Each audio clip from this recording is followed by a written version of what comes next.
Eiropas komisārs Thierry Bretons, kurš atbild par iekšējo tirgu, pagājušā nedēļā mūs iepriecināja, var teikt, arī pēdiņās iepriecināja ar vairākiem būtiskiem faktiem un ieteikumiem. Pirmais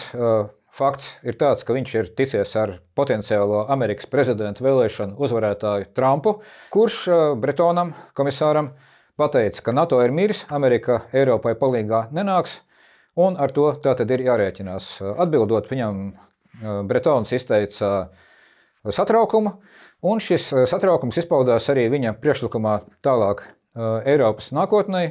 izveidot 100 miljardu fondu aizsardzības, tad militārās rūpniecības attīstībai un veicināšanai. Tas nozīmē, ka tātad, ņemot vērā, ka Amerika, cik var spriest, aiziet no Eiropas un koncentrējas vairāk uz savu pamatpretinieku, tā ir Ķīna, tātad Eiropai lielākā mērā ir jādomā pašiem par savu aizsardzību, un šajā sakarā aktualizējas Lisabonas līguma pants par Eiropas tātad, bruņoto spēku izveidi, par Eiropas militāro sadarbību, Eiropas armijas, kā to sauc, attīstību. Un to mēs tātad tuvākā laikā gan redzēsim, gan arī dabūsim vai nu fondus, kas tam ir domāti, vai nu paši dabūsim piemaksāt atkarībā no tā, cik kvalificēti tiks aizstāvētas Latvijas intereses Eiropas Savienībā.